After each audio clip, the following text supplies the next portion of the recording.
Fala galera, tô na área e estamos começando mais um podcast que mostra pra você a história de brasileiros que estão realmente desbravando aqui o mercado britânico e hoje eu tenho uma convidada muito especial. Eu tenho certeza que vocês vão adorar a história dela, vão aprender muito e tem muito conteúdo nesse episódio. Então já se prepara porque hoje é um daqueles episódios que a gente sai com a cabeça fervendo, com tantas ideias, com motivação e conhecendo, obviamente, a história de uma imigrante brasileira que está aqui tendo muito sucesso. Eu estou aqui com a doutora Gabi Cardoso. Prazer, Gabi, é muito bom ter você aqui. Como é que você está? Eu estou muito bem, eu agradeço imensamente o teu convite, eu adorei mesmo quando você me convidou. E estamos aqui para passar um pouquinho do nosso conhecimento, um pouquinho da nossa história, para que os teus ouvintes também conheçam um pouco da área que a gente atua. Com certeza. E falando em área que você atua, assim, antes da gente conhecer a sua história, fala, o que a Gabi Cardoso faz? Olha, a Gabi Cardoso faz muitas coisas, mas uma delas, e a principal, é ser advogada no Reino Unido. Então, é com muito orgulho, não é? Então, a gente trabalha na área jurídica, temos um escritório aqui em Londres e em Birmingham, e a gente ajuda toda a nossa comunidade na área jurídica. Temos também uma ONG que a gente roda, que é sobre violência doméstica. A gente ajuda muitas mulheres na violência doméstica, não é? Então, e estamos aí para ajudar a nossa comunidade em muitas áreas do direito que eles estão precisando, não é? Não só a área de família, não é? A área notarial, quando a parte do cartório, né? Porque a gente também está com o Você tem cartório. um cartório Isso, brasileiro aqui, brasileiro né? aqui, Que isso? exatamente. Você achou que você ia fugir dos cartórios? É. Eles vieram atrás de você. Exatamente. Então, isso tudo é para ajudar o imigrante aqui, porque, veja, às vezes a gente fica um pouco impossibilitado de fazer as coisas. E nós estamos aqui também, lógico que a gente tem aqui os consulados que fazem a parte cartorial, não é? Mas às vezes as pessoas não conseguem ir até o consulado, ou pessoas não conseguem ultrapassar a parte das aplicações que as pessoas têm que fazer. Então, a gente ajuda e a gente trabalha muito com os cartórios lá no Brasil. Então, tudo sai já direto no Brasil, não é? Então, já é tudo online e a pessoa consegue resolver aquela pendência que estava lá, procurações, tem que fazer uma escritura pública, seja ela de para união estável, seja uma escritura pública de compra e venda, seja autorizações, qualquer coisa que ela tenha que fazer, a gente está aqui. Então é legal que você realmente resume o nome da sua empresa, que é a DVBR, né? Que é Isso, a Advogada advogados. Brasileira no Reino Unido. Exatamente, a Então você DVBR faz toda UK. essa parte aí, né? É o braço direito jurídico dos imigrantes, né? E é Aqui, legal com esse negócio de cartório, porque é como se tivesse um cartório brasileiro no Reino Unido para resolver essas pendências. Eu tenho um monte de pendência que eu tenho a resolver. E aí sabe qual que é o problema? Que eu acho que muitas pessoas vacilam. A maioria dos brasileiros vai pro Brasil com o dia contado. Ah, eu tenho 7 dias, eu tenho 10 dias, não sei o quê. E aí você vai lá de praxe, você tem que visitar a família e você tem que resolver pendência. Por que não resolver antes e curtir o tempo que você tá lá, né? sim, sim. Aí você pode resolver tudo aqui com o seu cartório, não? Exatamente, exatamente. E é assim, a gente faz o eCPF ou o e-notariado para eles poderem assinar. Então, a gente faz o e-notariado quando as pessoas têm, então, uma firma aberta lá em qualquer cartório. Mas existem muitas pessoas que nem CPF têm lá. Então, a gente trabalha muito com estrangeiros que precisam abrir alguma coisa no Brasil, ou vão comprar alguma coisa, ou vão casar e precisam do CPF. Então, a gente... Um estrangeiro consegue ter um CPF? Consegue, exatamente. Sério? A gente faz o pedido do CPF no consulado, daí ele vai buscar no consulado. E uma vez ele buscado no consulado, eu consigo fazer o e-CPF para ele poder assinar, porque veja, às vezes eles casam no Brasil, casam por procuração ou casam, ou a gente faz a união estável, então, e é com o estrangeiro, é o brasileiro com o estrangeiro. E como o estrangeiro nem pisou no Brasil, ele precisa para tudo, desde o ano passado, desde janeiro do ano passado, tudo precisa do CPF agora. Sim. Não E é? tudo. Tudo. E sabe o que é engraçado, velho? Eu vou lá no Brasil, eu não sei meu CPF de cor. E o CPF pra eles é tipo assim, é como se fosse a senha do banco, E né? agora é o RG, você já sabe, É. né? Agora o novo RG é só o CPF, não tem mais número. É, então. Então, para você ver como o número do CPF se tornou o número da pessoa dentro do Brasil, não é? Exato. Então é muito importante. Quando eu vou lá, eu não sei meu CPF de cabeça, né? Porque eu não uso. E aí você vai lá no mercado, o CPF da nota, ou qual que é o seu CPF? Eu falo, cara, não sei. O pessoal acha que eu tô mentindo às vezes. É verdade. Como que uma pessoa não sabe o CPF? Não, eu não sei. Mas isso é verdade. Eu não sabia que estrangeiro poderia tirar com essa facilidade. Existem muitos requisitos só quando vai casar ou pode, assim... Não, a pessoa às vezes eles querem investir lá. E para investir, eles isso. precisam do CPF. Então a gente precisa isso. tirar o CPF deles, tirar um eCPF, porque às vezes eles precisam assinar qualquer coisa lá. Então a gente já faz todo o pacote para eles, para que eles estejam mais. É bom saber isso aí, viu, Gabi? Porque eu tô com muitas pessoas que estão na nossa mentoria do Marketing Club, né? Que é para ganhar dinheiro na internet, usar o dinheiro digital. E as melhores plataformas que existem no mundo de verdade estão no Brasil. Sim. Começando pela Hotmart, por exemplo, que é a maior do mundo. O pessoal não sabe, mas a Hotmart é a maior do mundo. E se você não tem o CPF, às vezes você fica limitado a algumas funções ali. Então agora, sabendo que um estrangeiro pode, isso aí vai abrir portas para muita gente. Pô, legal, Sim. legal. Agora, doutora Gabi, eu quero saber agora como você chegou, há quanto tempo você está aqui, qual é a sua jornada, Nossa. Quais foram os perrengues, as dificuldades. Nem tudo são flores, não é possível que a doutora Gabi foi só ali no liso, se ela não passou por um perrenguinho, a gente quer saber. Não. Você chegou aqui há quanto tempo? Eu vim em 2005 a primeira vez. Caraca, Veja, meu filho... 20 anos. 20 anos. Meu filho veio nascer. O meu último filho, eu tenho 3, não é? Então, o primeiro nasceu no Brasil, o segundo nasceu em Portugal e o terceiro nasceu aqui. A jornada. A gente vai subindo. Daí meu marido disse assim, ei, não vamos subir mais, senão a gente vai ter outro filho. Estamos subindo e estamos tendo filhos. Então, não, mas eu vim grávida com os meus 2 menores, eles têm 1 ano e meio de diferença só, né? Então eu vim com um bebezinho e grávida. E acabou que o Kevin nasceu aqui, mais novo. Hoje ele já tem 20 anos, né? Então pronto. Mas é muito, muito tempo aqui, muito tempo Por que você veio pra cá? Vim por causa do meu irmão, porque o meu irmão veio pra cá. Nós somos portugueses, né? Na verdade, eu sou moçambicana. Eu nasci em Moçambique, na África. Sério? É. Então não é ADV-BR, tira o BR daí. ADV, MCBQ e o quê? Não, eu vou te explicar por que o BR, mas pronto. Mas de qualquer forma, eu também sou brasileira, que eu também tenho dupla nacionalidade. Você morou no Brasil? Morei no Brasil, por isso que eu tenho esse sotaque brasileiro, mas é assim, eu nasci, né, naquela época... Estava a guerra de independência, né, em Moçambique, nas colônias, né? E minha mãe teve que me esperar nascer. Então, eu, com 2 mesezinhos, subi para Portugal. Minha família é de portugueses. Meu pai é português, minha mãe é portuguesa. E eles me registraram só na Embaixada de Portugal. Então, na verdade, eu sou natural de Moçambique, mas eu não sou moçambicana, não é? Entendi. Eu não sou nacional de Moçambique. Então, eu sou nacional portuguesa. Então, só que imagina você que, naquela época, os meus pais também foram muito criados lá em Moçambique, né? Eles foram para lá novos. Então, as pessoas que estavam acostumadas com quentinho, calor, não é? Daquela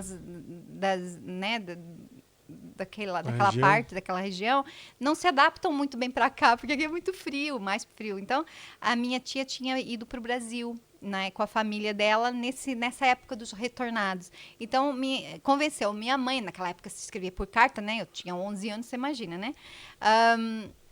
Ela convenceu minha mãe a ir para o Brasil. Eles estavam indo ou ir para a Austrália ou ir para o Brasil. Então, meu pai tentou a Austrália, não passou no sistema de pontos, porque lá eles tinham até arranjado já o sponsor e tudo, mas não passou no sistema de pontos. E então, ficou muito mais fácil para o Brasil. Então, eu fui com 11 fazendo 12 aninhos lá no Brasil. Então, eu fui aborrecente para lá. E aí ficou lá e depois resolveu voltar às origens para cá, para Portugal. A gente eu vim fazer pós para cá, né? Então, eu fiz faculdade, casei, tive o primeiro filho e então subi para Portugal, viemos os 2 fazer pós para cá, para Portugal, e tivemos o segundo filho. Não é? Porque no Brasil era muito difícil até para a gente ter filhos. Tanto é que o nosso primeiro ao segundo são 7 anos de diferença, porque não é fácil ter filho no Brasil, né? Então, quando a gente chegou em Portugal, estava estabelecido em Portugal, é que a gente pensou em ter o segundo. Então, aí a gente teve o segundo filho lá.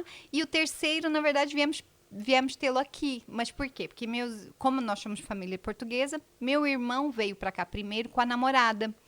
E aí ele acabou abrindo portas para a família toda, que estava no Brasil, inclusive. Eu estava em Portugal com mais outro irmão.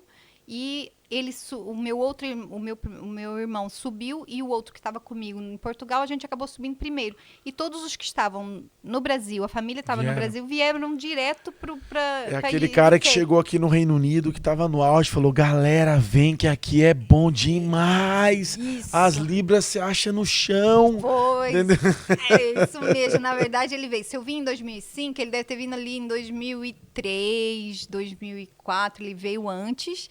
E aí a gente veio visitar, sabe? Igual todo mundo faz. Sim. Não é? Veio visitar. Pois a gente veio visitar e daí eu virei pro Juliano e disse, ei, vamos morar pra lá? Assim, vamos. Gostamos do coisa, vamos. Porque a gente veio visitar o meu irmão e tudo mais, a namorada dele. E aí eu fui no British Consul, estávamos em Portugal. Cheguei lá e disse, olha, a gente quer saber o que a gente precisa para ir para o Reino Unido. A mulher do British Consul lá em Lisboa disse pra gente assim, é só você colocar todas as suas coisinhas dentro do caminhão e ir. Eu disse, só isso, sim, só isso, porque nós estávamos na União Europeia. Na Europeia. Então, realmente, a gente tinha o free movement. E eu disse, bom, não precisa de mais nada. Ela disse, nada, é só ir. Ok, foi o que fizemos. Pusemos todas as coisas dentro de um caminhão, não é, que veio com a mudança. Alugamos antes 6 meses a casa, viemos antes, vimos a casa, alugamos, demos 6 meses de entrada, porque nós tínhamos criança pequena e eu estava grávida, você imagina que eu não podia trabalhar naquela altura, né? Então a gente veio... Foi bem preparado, organizado, foi organizado, com a casa, exatamente, meses, E veio o caminhão, e eu vim com 2 carros, eu e meu marido, só que os carros eram ao contrário, né? É verdade. Então eu vinha com um carro e com 2 crianças, porque aquele barrigão, viemos... de carro, 2 noites, gente, que perrengue. Quando a gente chega ali nos Alpes franceses, aquela neve, assim, né? Nunca tínhamos visto neve na vida, porque sempre moramos, assim, né? No Brasil e depois ali em Portugal. Quer dizer, já tínhamos visto neve, mas não assim, tão de perto. O meu filho mais novo nunca tinha visto neve, porque em Portugal tem sim, mas na Serra da Estrela. Eu já tinha visto neve antes. Mas eles não, nem meu marido, nem o meu filho. E então foi uma brincadeira maravilhosa, porque ele vinha com uma Kangoo, não é? Lotada de coisas, e eu vinha com o Peugeot 307 com os meninos, né? E o barrigão, os 2 meninos, né? E o terceiro na barriga. Olha, foi uma aventura subir... E o caminhão vinha, a gente contratou e ele vinha depois. Mas por acaso foi uma aventura. E aí você veio direto para Londres, para qual cidade? Viemos para Worcester, não é? Fica no meio da Inglaterra, que era onde meu irmão estava, entendeu?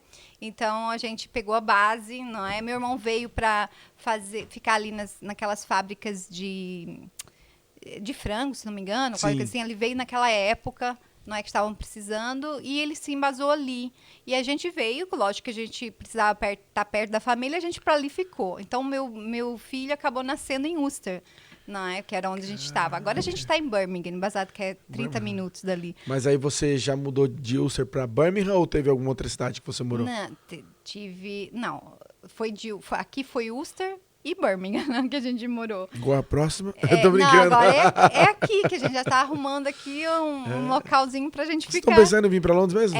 Mas aí os meus filhos já estão grandes hoje, o mais novo, né? Então eles vão ficar, eles estão na universidade, então eles vão ficar por lá e a gente vai se divorciar dos filhos, né, dos mais novos, porque o mais velho já tá casado, já tá em Southampton, então ele tem 29 anos, então ele já tocou a vida. Já tocou a vida. E nessa época você já era advogada lá no Reino, em Portugal? Não era advogada. Então você chegou aqui no Reino Unido e qual que foi o seu primeiro trabalho? Na verdade, eu tive em algumas fábricas logo no início, porque a gente não falava inglês direito, a gente tinha que fazer, e eu só podia fazer, eu estava com barrigão, né? Então, eu consegui algumas coisas assim meio leves. E depois já eu fiquei com o bebê, então eu não precisei. Pronto. Naquela altura eu estava com benefícios, não é? Porque as mães tinham os benefícios para ficar com os bebês. Eu já tinha um de 1 ano e meio. Não é? Então eu trabalhei em alguns locais bem leve. E depois eu fiquei cuidando dos filhos. Meu marido foi trabalhar e eu fiquei em casa cuidando dos 3, né? O meu mais velho tinha 7. não é? E os outros eram 1 ano e meio e o outro bebezinho tinha acabado de nascer. Então eu fiquei, mas eu não fiquei parada, porque assim, a nossa mente é sempre... Então eu sempre fazia alguma coisa e eu trabalhava naquela altura na internet.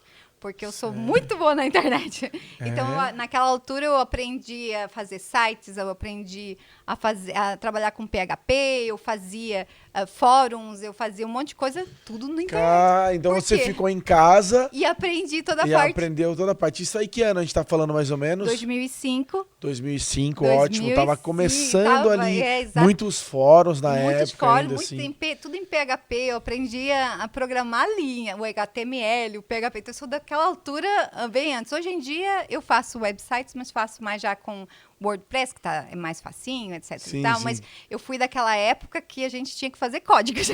Caramba, que legal. Porque, na verdade, é assim, eu tenho 3 formações. Eu tenho administração, que foi lá nos meus 18 aninhos, foi a que eu fiz.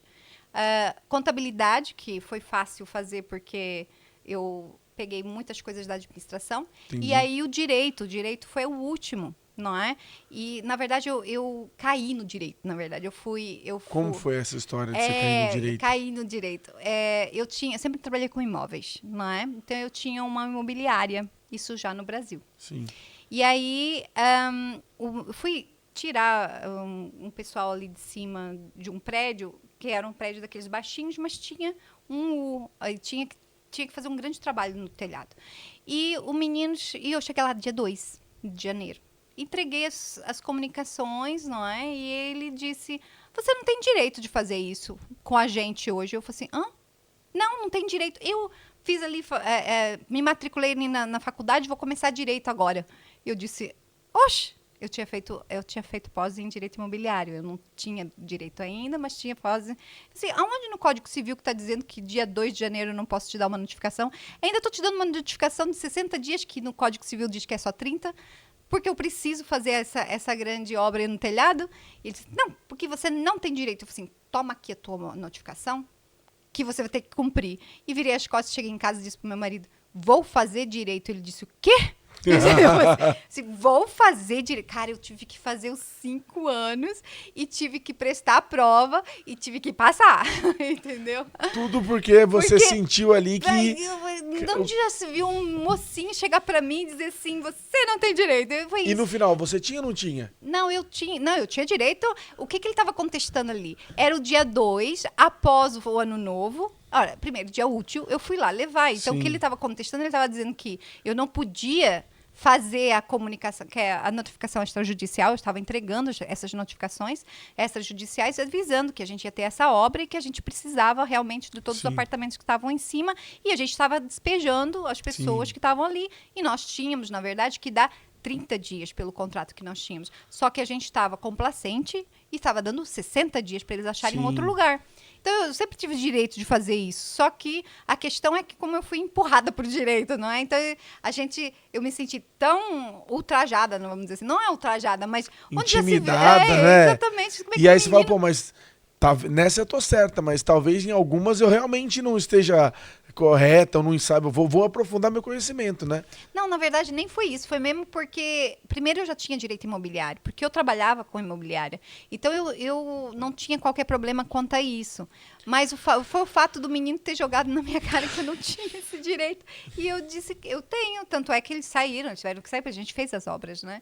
Mas foi assim que eu caí no direito. Isso lá no Brasil ainda? Isso lá no Brasil. Então, então você já veio formada pra cá? Não. Eu vim, fiquei aqui, eu voltei. Eu fiquei aqui 7 anos, mais ou menos, e eu passei uma nevasca horrorosa aqui. E eu disse pro 2010, 2011, foi o ano que eu cheguei. Foi 2011, exatamente. Foi a pior. Foi essa meu mesmo. Amigo do céu. No 2010, 11, vamos voltar, porque eu não aguento. Eu bati meu carro nessa nevasca. E eu disse, não aguento mais, não quero mais, vou voltar para o Brasil. Então, em 2011, no final de 2011, a gente volta para o Brasil. E os meninos, um pouco crianças ainda, não sabiam o português, foram para a escola. Então quer dizer que você foi embora por causa da neve. Eu já estava tão cansada da neve, de tudo mais, mas daí A gente acabou voltando em 2018 porque houve um grande assalto lá em casa, né? E aí... Nossa, peraí. Olha que loucura. E é muito interessante isso que você está falando, doutora, porque tem muitas pessoas que vêm para cá e voltam, e vêm e voltam, só que às vezes tem pessoas que não têm condição de voltar para cá. Vem, faz um pé de meia, volta, chega lá, se arrepende e não consegue voltar por questão de visto, por questão de dinheiro, etc. Então você fugiu da neve. Fugi da neve em 2011. E aí lá chegou lá no Brasil, se deparou com um assalto, algo do tipo, e fugiu do assalto. Isso em do 2018. assalto, da violência, Ou seja, né? depois de alguns anos, foi aí que eu fiz o direito, não é? Foi nesse tempo, Nesse período no meio aí. Que eu fiz o direito. Então... E aí você resolveu o quê? Assaltaram vocês ou foi a região? Foi. Entraram dentro de casa e iam levar meu carro, inclusivamente. Só que meu carro era automático. O cara não conseguiu pôr ele para funcionar direito, que ele ficou apitando.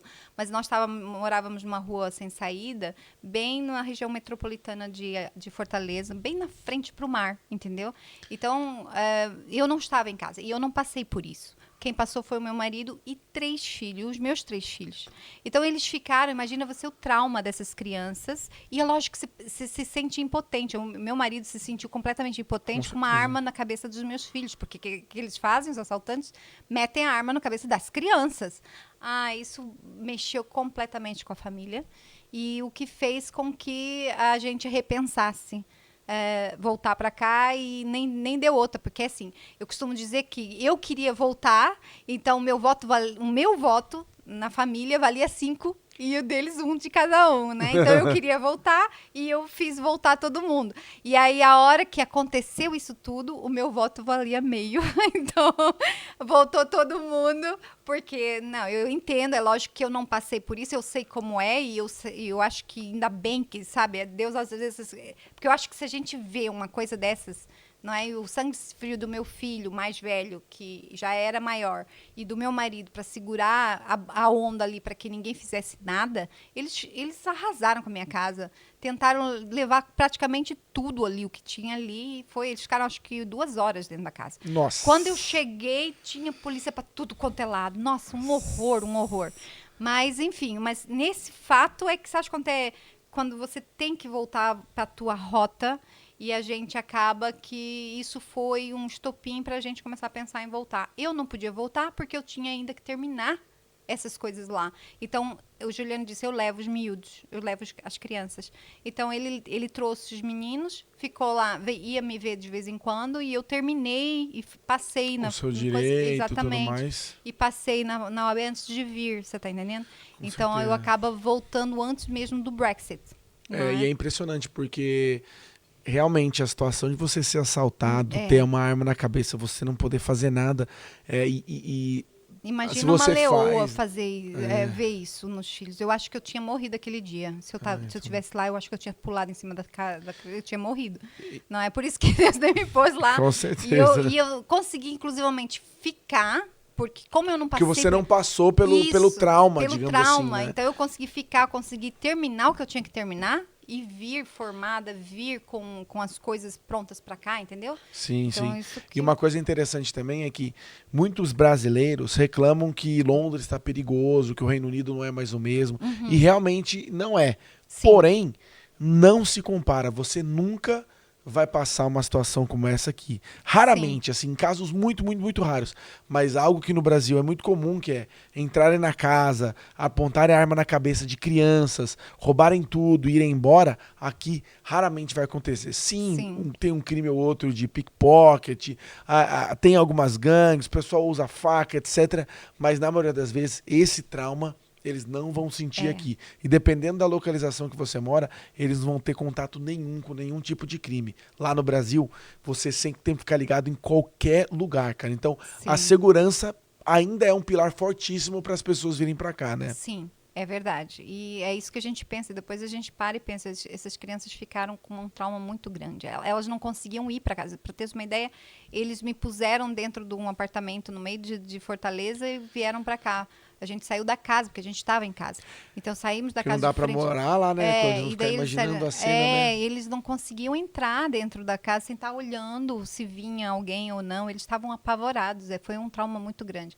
E é assim, quando você vê um filho, os filhos passando esse trauma, o que tu faz? A gente tem que olhar pelo filho, não é? E meu pai disse, não, traz eles para cá que eu cuido. Juliana disse, não, eu vou com eles. Eu cuido das crianças, eu faço, você termina o que tem que terminar e você vem.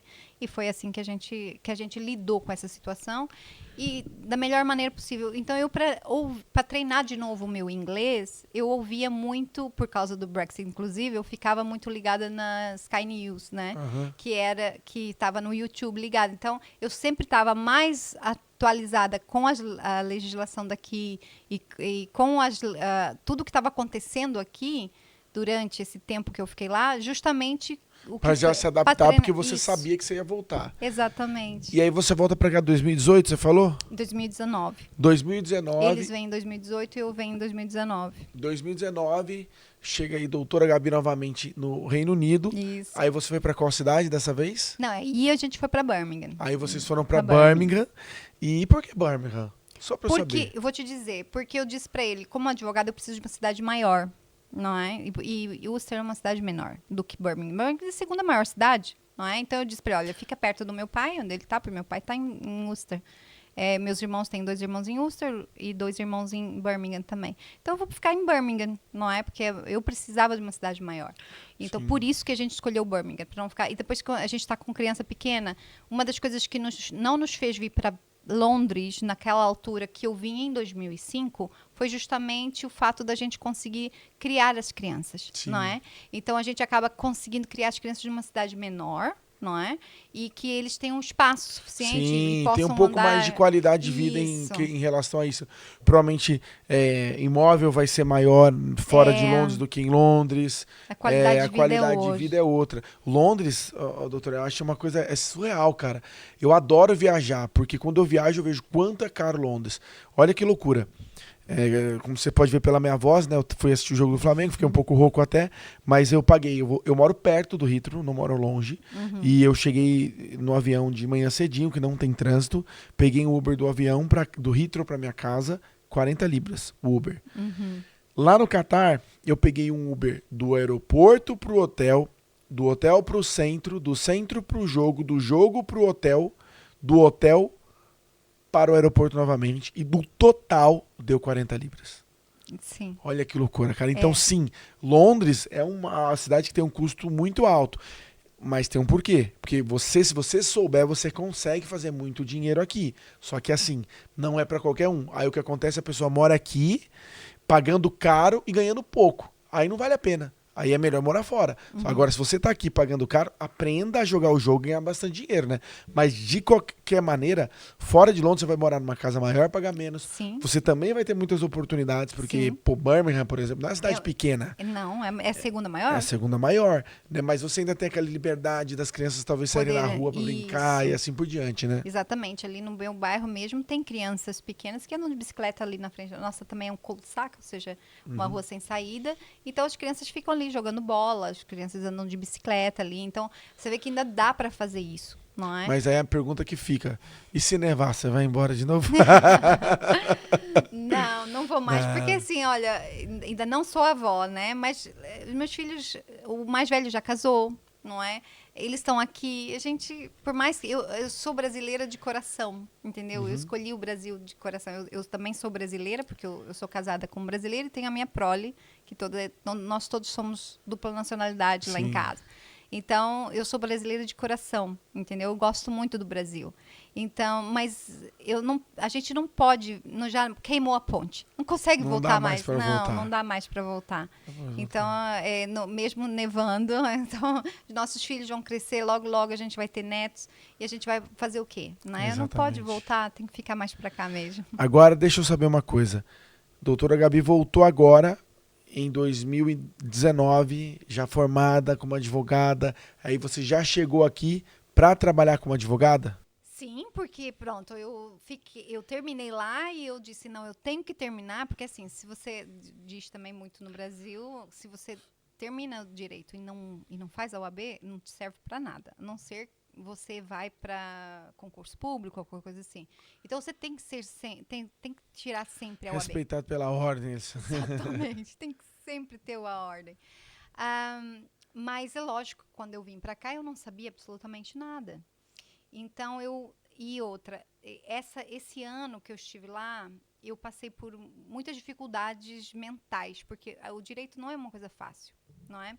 E então a gente trabalhava muito com prazos, né, era muito corrida. E eu vi uma vez na cartilha da OAB que você tinha que cuidar do teu mental health. E que eles diziam para você ir fazer reiki ou barra de access. E aí eu fui ver o que era aquilo, porque eu estava sem a minha família. Eu fui parar no hospital, estava na Unimed, com as minhas funcionárias, porque minha família estava aqui. E eu disse, Deus, pelo amor de Deus, eu não quero morrer aqui, não é? Então... Ansiedade, sim, eu estava sozinha. Eu achei que eu ia. Quando eu vi eles indo embora, eu achei, não, agora eu tenho um tempo para mim, eu vou conseguir tudo mais, né, super centrada, eu vou conseguir ficar sozinha. Menino, foi só voltar para casa que eu já comecei, eu não ouvia nada, não tinha crianças à volta, não tinha nada, não tinha ninguém para falar. Gente, aquilo me deixou muito mal. Mas, enfim, eu acabei entrando na área das terapias holísticas. Então, eu fui fazer o reiki, foi o reiki que me salvou, na verdade, e foi ali que eu percebi que existia mais coisas entre o céu e a terra do que imaginava a nossa filosofia. Então, eu aprendi e eu estava também como terapeuta holística. Então, quando eu vim para cá, num primeiro momento, eu não conseguia trabalho, porque eu tentei várias vezes e não conseguia entrar no direito. Eu comecei a fazer terapias holísticas, comecei a fazer reiki, barra de access, aqui mesmo. Então, quando eu voltei, eu vim terapeuta, tá?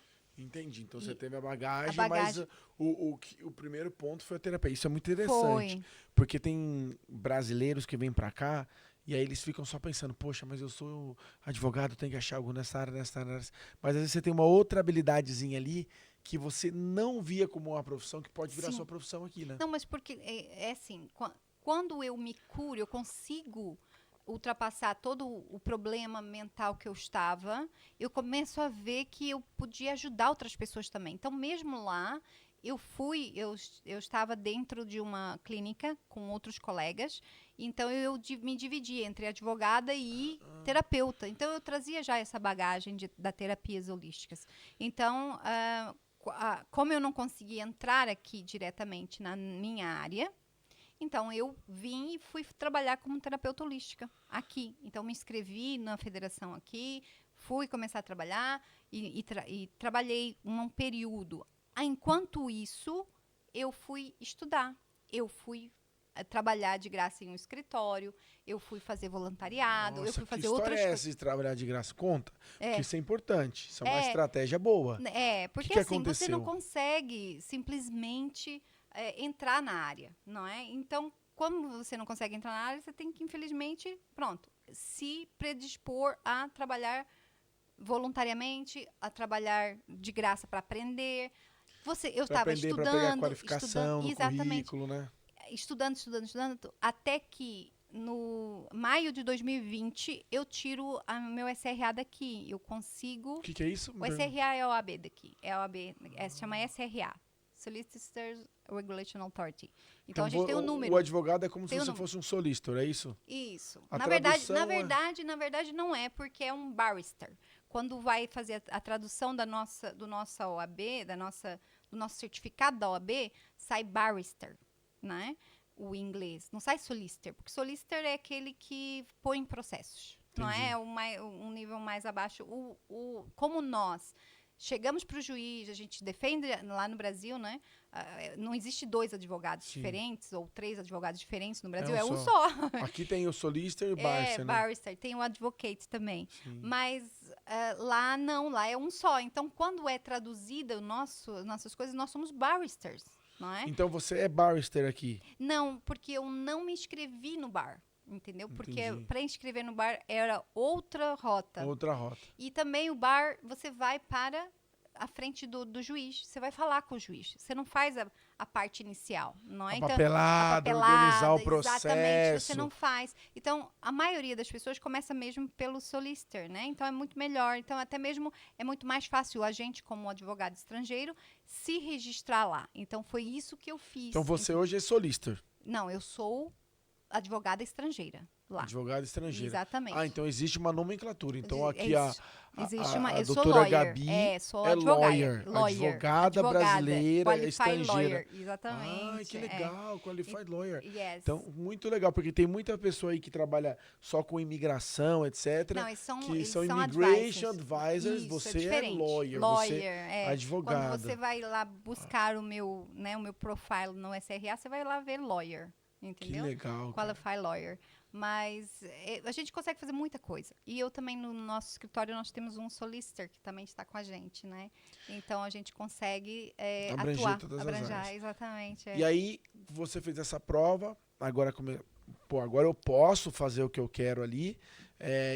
Você escolheu uma área, vou para essa, vou para aquela. Como é que foi a história? Veja, da onde surgiu a DVBR UK? O que é isso? Pronto, a DVBR UK é justamente isso, os advogados Brasil e UK, né? Então, por isso que eu juntei essas letrinhas todas, às vezes as pessoas não conseguem nem dizer, falam a DV Brook, eu disse, não, a DVBR UK. Mas, então, nós não escolhemos uma área porque eu fui mais por exclusão. O que eu não faço? É o que eu não gosto de fazer. E o que eu não faço é a parte criminal. Porque a parte criminal eu não gosto, nunca gostei. Sim. Então, a gente tem aqui também do lado um escritório de criminalistas, solicitors criminalistas, então eu passo tudo para eles e eu ajudo eles ali com a nossa comunidade, etc e tal. Então, a gente utiliza muito eles. E outra coisa que eu não costumo fazer muito é o employment, porque aqui os direitos ainda são muito pequenos, eles estão ali tentando passar uma bill para dar mais direitos aos trabalhadores. É uma coisa também que eu não me especializei muito. Mas eu tive que estudar, veja, e a gente estuda o tempo todo. Veja, nossa profissão, infelizmente ou felizmente, a gente não para de estudar. Sim. Independentemente de ser no Brasil, ser em Portugal, ser aqui, não importa. A advocacia, você não pode parar, senão você fica obsoleto, tá? Então, você está sempre estudando, não é? Isso é uma coisa que eu gosto de fazer, por isso que para mim é muito mais fácil. Mas o que eu escolhi? Não escolher áreas. Então, nós podemos fazer a parte de empresarial, que eu gosto muito, é uma das coisas que eu gosto muito. A parte dos família, né? A gente faz casamentos, divórcios, guardas, essas coisas todas.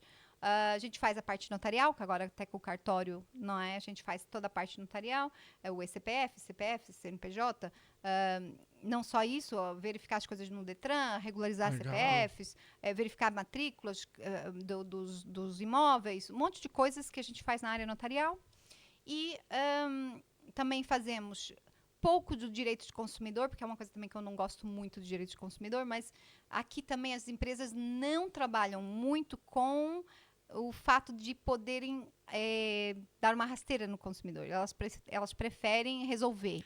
É diferente do Brasil. Mas existe problemas, porque você aqui, a legislação aqui, ela não está codificada como a gente vê tanto em Portugal como no Brasil. Ela tem algumas leis esparsas e alguns... né? E aí, é aquela história de que você vê que cada cabeça é sua sentença, é mesmo para aqui, né? E eles vão pelos julgados anteriores e pelo o que é um bom senso, não é, da época. Então, isso o que faz com que eles não precisem ficar trocando os códigos, beleza? Então, trocando as leis, porque concorda que a humanidade ela vai evoluindo. Sim. Então, à medida que ela vai evoluindo, precisa de novas leis. Como eles não têm as leis todas codificadas, tem leis esparsas, só algumas coisas que eles agora que estão pensando assim, olha, vamos ter que escrever alguma coisa. Então, eles estão bem...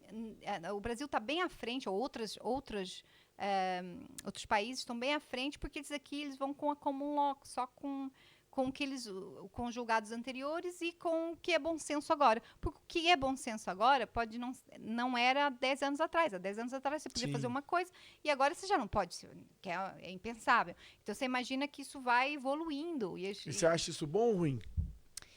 Eu acho diferente, porque a gente aprende no civil law, não é? Que é o que vem do direito germânico. Nosso direito vem do direito germânico, não é? Tanto de Portugal quanto do Brasil. Então, todo mundo que está com a civil law veio a origem do direito germânico. Mas tá tudo escrito. Tipo assim, quando tá escrito, você tem que seguir. Sim, sim. Aqui não está escrito. Então, por exemplo, os contratos, se você assina, é lei entre as partes, então você tem que ter um cuidado louco com os contratos. E é uma das coisas que a gente está sempre batendo na tecla na nossa comunidade. O contrato vira lei, né? O contrato vira lei. Então, se você acordou aquilo, meu bem, tu vai ter que descontratar conforme o contrato. E às vezes o contrato não está dizendo como descontrata. E então aquilo vira uma tempestade ali dentro do copo d'água que a gente tem que resolver depois, Sim. né? Mas, assim, eu acho diferente mesmo. Porque não foi, né? Mas eu entendo eles. Entendo porque... Cultural, histórico. A cultura. E depois é assim, a palavra... eles sabe aquela história que antigamente os portugueses diziam muito assim, palavra de honra, palavra de honra. Ou seja, a palavra deles estava certa. Aqui também, antes aqui, sempre foi tudo apalavrado, não é? Então, eles levam muito o que você disse... você disse isso, você disse aquilo, você não tá em goodwill, não tá de boa fé. Não tá agindo de boa fé, exatamente. Então, e uma pergunta que eu fico, você voltou, aí, né, começou essa parte de terapia holística, que é algo bem interessante, e depois você começou a entrar na advocacia, fazendo um trabalhinho aqui, outro ali. Você chegou direto pensando, cara, eu quero trabalhar com a comunidade brasileira, vai ser advogados brasileiros mesmo. Ou você pensou em algum momento em trabalhar com os locais, ou não tem isso, você trabalha com os dois? Como é que é exatamente?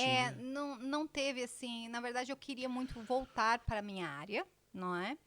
E então eu tive que escolher, é lógico que com a facilidade que nós temos com a nossa cultura, com os nossos conterrâneos, eu disse, lógico que, e por eles não saberem inglês, não é?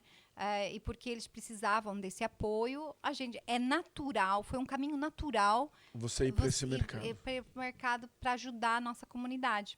Eu também me tornei tradutora juramentada aqui, porque os nossos conterrâneos precisavam da tradução e eu precisava muito nos processos deles, né? E então me tornei tradutora juramentada justamente para poder ajudar nesses processos todos que eu fazia com eles, não é? Porque eu lidava com o nosso público, né? As pessoas que trabalhavam. E há quanto tempo, então, desde 2020, 2021, você está trabalhando aí desde mais 2020, forte? Desde 2020 eu estou trabalhando forte na área jurídica, né? E eu gosto muito, eu costumo dizer que assim, a gente escolhe, né, o nosso trabalho. E eu gosto muito do trabalho, eu tenho muito orgulho do que eu faço, porque eu consigo ajudar muita gente. E então é muito bom quando você e você se sente tentando ajudar todo mundo. É lógico que eu costumo dizer que você sabe que o advogado ele é uma profissão de meio. A gente não é uma profissão decisória. Decisória é o juiz, é a parte administrativa, como se fosse como home office ou qualquer coisa assim. Então, eles é que têm a caneta, mas nós fazemos a defesa, nós estamos ali para pôr o processo, para tentar ajudar, para tentar para fazer as defesas para que eles possam ter o que eles querem, o que eles protelam. E eu digo para eles assim, olha, se eu fosse decisória, eu dava canetada em tudo que os meus clientes quisessem, eu dava para eles, né? Mas nós não somos, infelizmente, não podemos nem prometer, eu digo sempre para eles, porque mas, né, nós conseguimos ver se a pessoa tem um caso ou não tem um caso. Sim. E a gente tem que realmente ser muito responsável nessa hora. Porque eu costumo dizer, quando a gente faz consultas, eu digo para eles, olha, eu não sou paga para dizer o que você quer ouvir. Eu sou paga para dizer o que é e se você tem ou não tem o caso, se você tem ou não tem razão, ou como você consegue sair dessa situação da melhor forma. E às vezes, infelizmente, eu tenho que dizer para eles, olha, não vai te dar, não vai dar para você seguir com isso, porque por mais que você às vezes até tenha razão, mas você vai lutar contra a administração pública, você vai lutar contra... Não vale a pena, não né, vale a luta, pena, né? Não vale a pena a luta. Não é que eu esteja contra o que a gente faz, claro que não, porque se eu fosse uma advogada mercantilista, dizer, não, estás aqui que a gente resolve, mas a gente tem que ter uma responsabilidade. A gente tem que dizer para eles assim, olha, tu vai gastar muito mais do que você voltar, dar mas precisa ser muito advogado para fazer isso, entendeu? Precisa olhar, precisa ter empatia e olhar para o cliente e dizer, não, cliente, não Não faça assim, porque você vai gastar muito tempo e você não vai conseguir o que você quer. Ou seja, porque você está lutando contra um gigante, não é? Ou seja, porque não te vai valer a pena porque você não tem o custo. Isso não vai te devolver o dinheiro, entendeu? Você vai ter mais custos, porque aqui nós somos particulares. Entendeu? O legal aid ele é só para algumas áreas, não é para todas. Então, nem quando você está num litígio, você não tem legal aid para te ajudar, não é? Você só tem quando você realmente é de pronto. O pessoal diz, mas quando a pessoa está nos benefícios tem legal aid. Depende. Para certas coisas você tem legal aid. Por exemplo, O que é legal aid? Legal aid é uma ajuda, seria como se fosse sabe a defensoria, né? Então, que defende as pessoas. Quase que um advogado do governo que ele vai te dar ali. Exatamente. O Legal Aid é uma agência que paga os advogados. Só que ele paga bem pouquinho, né? Então, é a mesma coisa como se fosse, né, os nossos lá, ou os dativos, ou os oficiosos em Portugal. Então, são aqueles que a pessoa não paga. Mas depende a área que você vai, entendeu? E você não acha que talvez, provavelmente...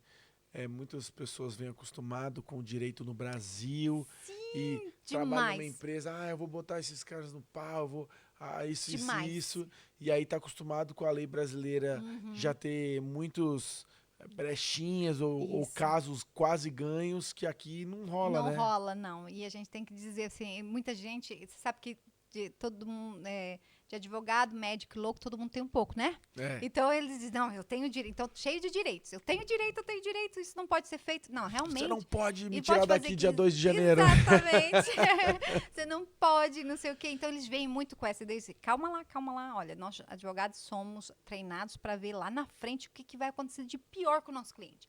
Então, nós temos que ter essa visão para não prejudicar o nosso cliente, entendeu? E a gente tem que dizer isso a eles. Olha, eu deixo muito ele escolher, mas eu faço o advice, eu digo, olha, você tem que fazer dessa forma ou dessa forma. Às vezes eu tenho que educar o nosso conterrâneo, porque às vezes ele vem com coisas que aqui não vai ser bem visto. Você sabe que aqui eu tenho que dizer, olha, você não pode gritar, tem que falar baixo quando você for para audiência. Não pode gritar? Não, porque aqui você... Você vai muito para audiência, você vai lá defender mesmo? Ajudar as pessoas, sim. A gente vai lá. Caraca. E pronto. A gente vai como Mackenzie Friend, não é? Então... O que é isso? Mackenzie Friend antigamente, lá atrás, vou te contar a história. Um inglês tinha um amigo australiano. E esse australiano, ele é advogado na Austrália, não era advogado aqui. E então, ele conversando com um amigo que estava querendo pleitear. Você sabe que aqui, na verdade, o advogado, pronto, o advogado não é essencial à justiça. Eu posso me defender se eu quiser, não é? Pode defender se quiser. A gente não recomenda, tá? Deixa eu dizer bem claro, não recomenda porque a gente sabe o caminho das pedras, mas sim, você não precisa ser um advogado. E esse amigo, que se chamava Mackenzie, veio ajudar o amigo dele aqui em inglês e veio tentar ajudá-lo, porque ele já era advogado na Austrália, isso há muitos anos atrás. E aí, então, lógico que ele não era solicitor aqui, não era barrister, e então o juiz deixou ele entrar e tentar dar o suporte a ele. E então foi assim que nasceu o Mackenzie Friend, que era o amigo do Mackenzie, não é? Que um juiz, lembra que é dos julgados anteriores, então um juiz permitiu que o amigo, que era na altura realmente, ele era um advogado de fora, mas que pudesse sussurrar e ajudar e estar ali de apoio. Então, isso é o Mackenzie Friend, entendeu? Ai, que legal. Então você vai ali e leva para dar uma ajuda, um apoio jurídico. Exatamente. Interessante. Então, é isso que a gente faz. E que casos, majoritariamente, vocês lidam assim, que tem que ir realmente lá na frente do juiz, etc? Muitos non-molestation orders são aqueles que você não pode... O que é isso? Eu vou te dizer. Non-molestation order é quando os casais estão brigando e a ponto de ter violência, não é? Essas mulheres estão difíceis, as mulheres batem muito. E aí põe, brincadeira. Então, aí coloca, então... não pode se ver. Como é que é no Brasil que chama isso? Você determina uns metros, ó. Exatamente. 300 metros não pode chegar perto de mim. Exatamente. Então, cara, tem muito disso aqui? Tem muito, muito. Então, elas aproveitam esse estatuto Então, é um processo de no molestation order. Às Você tá vezes... querendo dizer que você tá causando problema na sua cabeça. Não. Você tá querendo dizer que se tem um casal que tá brigando e o cara não quer que a mulher fique perto dele, ele vai lá e pumba, pode entrar pela... Também pode ser o homem ou pode ser a mulher. Não, mas óbvio que é o homem. Não, mas não é o homem que ganha. Não É brincadeira, mas assim... Não, mas então é existe pros dois isso. lados, não é? Mas isso era algo muito sério ou assim, se já tá enchendo muito o saco, muito. mandando mensagem, stalkeando, já muito, pode? Já pode, exatamente. É um pedido feito ao juiz e o juiz vai analisar e você pode chegar lá e dizer, olha, sem eu me dizer que sou culpado, eu aceito então essa medida de protetiva, que é o que se chama essa medida protetiva, mas e ela não consegue comprovar. Então é muito fácil ela dizer que ela está sendo ameaçada ou então que ele está molestando ou qualquer coisa assim, mas não consegue provar. Então o juiz já diz para ele assim na audiência, não conseguiu provar nada, ela não mostrou provas nenhumas, você aceita sem culpa? E daí ele diz, então tudo bem, eu aceito sem culpa, eu não chego perto dela, eu não vou brigar com ela, eu não vou chegar perto dela, pronto. E aí não dá muita coisa, é só ele manter-se... Só ter que ficar distante dela e exatamente, tá tudo... É lógico que se isso não continuar, se não for, tipo... Aí ele pode até ser preso, tá bom? Caraca. E tirando isso, o que mais que rola ali no tribunal aí com a nossa comunidade? Olha, agora vai expor todo mundo aí, tá brincando. Não, a gente ajuda muito os nossos microempreendedores, não é? Então nós temos inclusivamente um projeto novo agora até para ajudá-los. Então a gente tenta mostrar para eles quão é importante ter um departamento jurídico nas suas empresas. Tá? Isso é verdade. E é muito importante que eles sempre tenham alguém que possa ler os contratos, que possa verificar se está tudo bem, que possa lhes ajudar até em algumas aplicações ou de licenças, ou então as policies, sabe, quando eles têm que ter aquelas policies todas, tem que se escrever isso. Então tem que ser um advogado a escrever os terms e conditions da venda dele, etc. Então a gente também atua muito nos contratos, fazer o contrato para os clientes deles.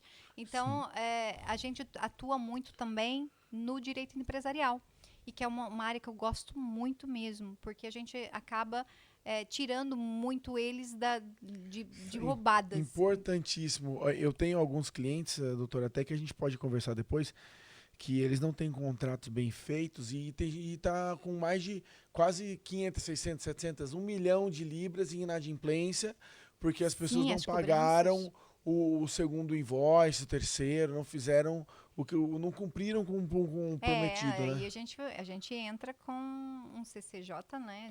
Mas tem que ter no contrato, não? Não. Se a pessoa tá devendo, você tem uma invoice. Então pronto, aí a gente vai... Mas como é que vai saber que tinha segundo invoice? Ué, mas é só emitir a segunda invoice. Se ele tem o serviço prestado, ele tem que ter o serviço prestado, tá bom? Sim, mas... A pessoa tem que estar inadimplente. Mas é o que eu tô te falando. E, por exemplo, eu vendi um serviço pro Joãozinho por 1.000 libras, 3.000 libras, 4.000 libras, não importa, 5.000 libras. E aí eu falei, você vai me pagar 2.500 na entrada, 2.500 na saída. O Joãozinho paga 2.500, eu ofereço serviço, e aí o Joãozinho não paga os outros 2,5, certo? Só que não tem contrato, não tem nada. Mas você...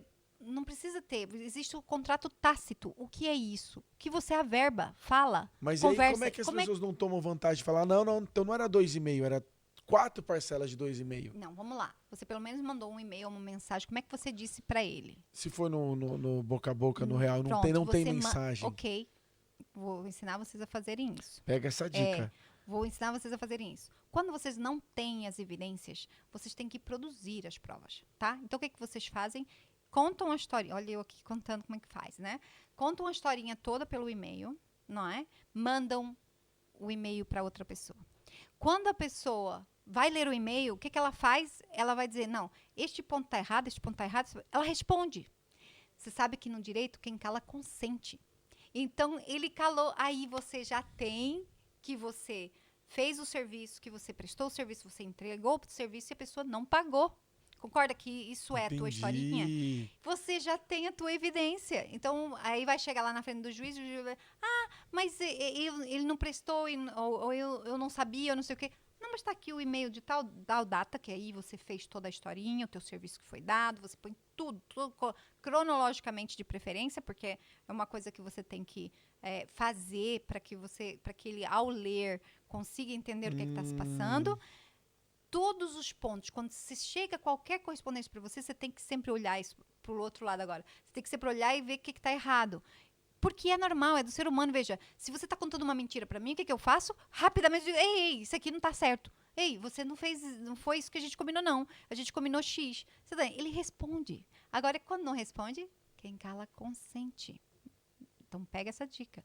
Então, vocês não têm provas? Produzam, não é? Mas não é produzir erroneamente. É lógico que eu não estou dizendo para vocês contarem uma história que não é verdade. Porque se não for verdade, ele vai responder e aí quebra tudo, certo? Entendi. Ele vai responder, ele vai dizer não. Prontamente ele vai dizer, porque é mentira, concorda? A pessoa se defende, Sim. não é? Então, vocês precisam de evidências. Então, vocês mandam por escrito. Manda... Por isso que tem a cartinha de cobrança, gente. Pelo amor de Deus. Carta de cobrança. Manda o invoice com a carta de cobrança. Manda a segunda carta de cobrança. E aí a gente chega... Exatamente, gente. Então, pronto. As advogados sempre sabem fazer essas coisas, né? Então, tô dando as dicas para vocês aqui, que não legal. é? E aí vocês seguram, catam isso tudo e levam para o advogado, a gente entra com o processo e recupera o dinheiro. Que legal, que legal. Muito bom, muito bom. Isso é importante, né? Não, é muito importante. Os nossos conterrâneos têm que saber conseguir. Veja, às vezes as pessoas trabalham e depois acabam não recebendo, não é? Então, o que adianta? Então, você tem que... Mas, vê lá, você só vai saber disso se você tiver um departamento jurídico na sua ajuda, empresa. Exatamente. E você está com um projeto legal para os empresários agora, né? Exatamente. A gente está com um projeto legal agora de uma secretária para eles, é uma assistente administrativa. Só que essa é uma assistente administrativa que não é comum, tá? É uma assistente deles, é uma secretária para eles, sim, mas eles vão levar de bônus o nosso escritório. Então, eles vão ter o departamento jurídico com eles, onde eles têm as consultas, as cartas de cobrança. Veja, não é as cartas de cobrança que eu falei agora que a vossa secretária vai fazer para o vosso cliente. Não. É a do escritório para o cliente de vocês. Não é de empresa para empresa, é de advogado para empresa. Já vem com um poder maior, né? Exatamente. Ou seja, lógico que a secretária já vai ver e ela já consegue perceber se aquele teu cliente está dando problema. Como ela vai ser treinada por nós e vai ser orientada por nós, ela já vai, e nós vamos ter os vossos departamentos jurídicos, qualquer problema, veja, tudo trabalhado no preventivo, para prevenir que o nosso empresário não tenha problemas lá na frente. Porque, vamos combinar, o pessoal só lembra do advogado quando está com o pé na jaca, né? Então, quando entornou o caldo, aí que ele lembra do advogado. Exato. Este programa é um programa para microempresários, só para microempresários, que precisam de um assistente, não é, uma secretária, e aí já levam tanto uma parte de um pequeno marketing e também toda a nossa assessoria, entendeu? Então, essa secretária vai fazer os posts deles, arrumar direitinho lá o feed deles, etc e tal, e artigos, coisas do que ele faz, e também tem toda a nossa assessoria, porque elas são treinadas por nós, não é? Como vocês sabem, eu sou administradora antes de ser advogada, administradora, contadora, depois é que eu virei advogada. Então, esse know-how todo que eu tenho na área da administração, porque eu tenho várias empresas também, então, esse know-how que eu tenho, eu vou estar cuidando desses empresários, vão ser não é muitos empresários que eu vou selecionar, são poucos empresários, mas que vão estar ali sempre com acesso direto a mim, com tudo que precisarem de mim, não só na área jurídica, que é a do meu escritório, sim, mas também na área empresarial, não é? Então, a gente vai fazer um raio-x da empresa deles, nós vamos ver aonde eles estão errando, vamos dar a orientação para eles na área de administração, sim, e, além disso, e vamos pôr tudo arrumadinho para funcionar com a secretária treinada para eles. E veja que cada negócio, é diferente, então é tudo muito direto para aquele negócio que eles têm. Então, é muito bom, é um espetáculo esse projeto que a gente colocou. Então, é como se fosse um pacote. É um pacote, que a pessoa vai ter uma secretária que, além de ser uma super secretária que vai ajudar a organizar a agenda, tudo que uma secretária já faz, ela ainda ajuda um pouco no marketing também, e ela vai ser uma ponte entre com o jurídico, que é como se a pessoa contratou esse secretário e tem um departamento jurídico ali do lado para resolver qualquer BO. Ela vai cuidar dos teus clientes. Então, como ela vai cuidar dos teus clientes, ela vai perceber se existe algum cliente que está passando no limite. Então, ela já vai estar treinada para tentar amenizar qualquer problema que o nosso empresário tiver. Entendi. Então, ela já vai... E se tiver alguma coisa que está se transformando em alguma coisa grande, nós já entramos. não é? Para ajudar o nosso microempresário. Tá? Então, isso é muito importante, não é? É um suporte muito bom para o microempresário, principalmente na língua inglesa, porque ele está com as regras inglesas, com as leis inglesas, e ele não sabe. Então, quando ele precisa assinar um contrato, quando ele precisa fazer o contrato dele, quando ele precisa fazer as policies ou os terms e conditions dele, quando os seus clientes têm que receber todas aquelas... A gente vai ver os processos dele, como é que ele está fazendo e o que ele tem que fazer direito. Então, a partir dali, vai começar a fazer tudo direitinho para justamente ele conseguir ter trabalhar, só se concentrar no que ele faz de melhor, que é o que ele trabalha, não é? Um microempresário, ele trabalha para ele. Vamos supor uma pessoa da estética. Então, ele tem mais que ficar ali cuidando dos pacientes dele, né? da estética, ali na cadeira. Enquanto isso, a secretária está trabalhando para ele na burocrático e nós, na área jurídica, se tiver qualquer coisa que eles precisem, a gente está ali para ajudar antes de acontecer e arrebentar qualquer bolha. Então, isso é muito importante mesmo. Na verdade, foi uma ideia da Federação de Small Businesses, que a gente participa, e que a gente tinha que montar um projeto para os microempreendedores. Então, a gente estava... Pronto, por que não aproveitar esse projeto e aplicar nos nossos microempreendedores? Então, eu formei o projeto, fiz toda a parte do como ele ia funcionar e apresentei para eles e eles acharam o máximo, não é? Porque você está dando a parte jurídica, porque eles sabem que a minha empresa é da Law Firm, então eles adoraram o projeto. Então, a gente está trabalhando e selecionando, porque a gente quer, no próximo ano inteirinho, a gente vai tirar os números, porque a gente chamou até um projeto de produtividade. Por quê? Porque o microempresário, ele vai estar concentrado no que ele faz de melhor, que é isso que ele sabe fazer.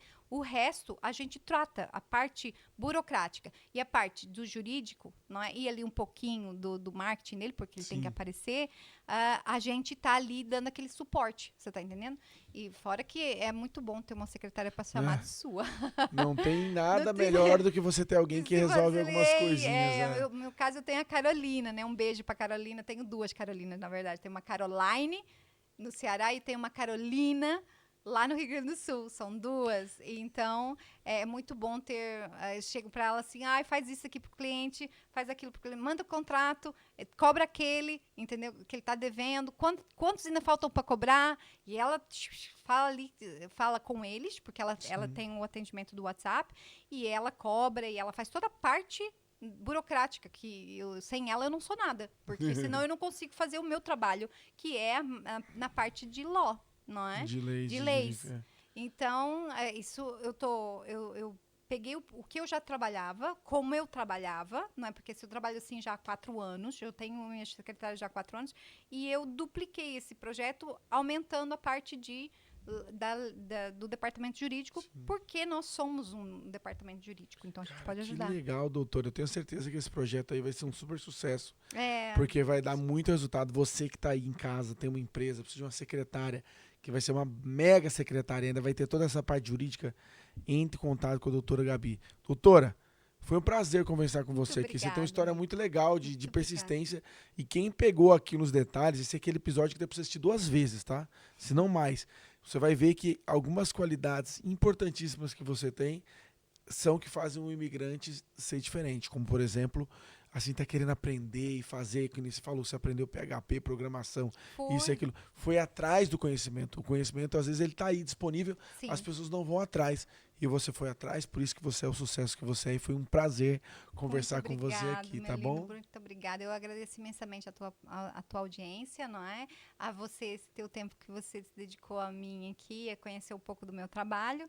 E estaremos sempre aqui, sempre que precisarem, tiverem qualquer dúvida, é só entrar em contato. Já me surgiram várias perguntas aqui, a gente vai continuar esse papo, vou gravar alguns vídeos para o canal com ela depois também, porque eu acho que a gente consegue agregar bastante para nossa comunidade.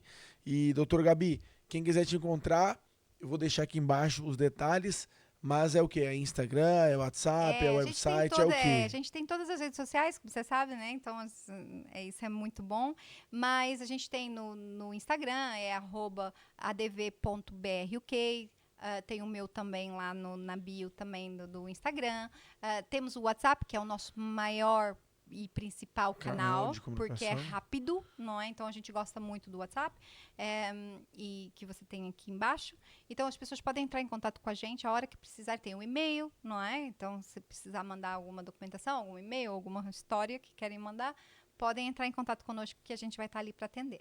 Show de bola. Galera, esse foi mais um episódio do Tô na Área. Espero que vocês tenham gostado. Se você quer participar um dia, entre em contato com a gente aí, preenche o formulário que tá aqui embaixo também. Quem sabe um dia você não tá contando a sua história aqui nessa mesa também. Doutora, foi um prazer ter você aqui Prazer. e a gente se vê na próxima. Tá certo. Muito obrigada. Tchau, tchau. Tchau.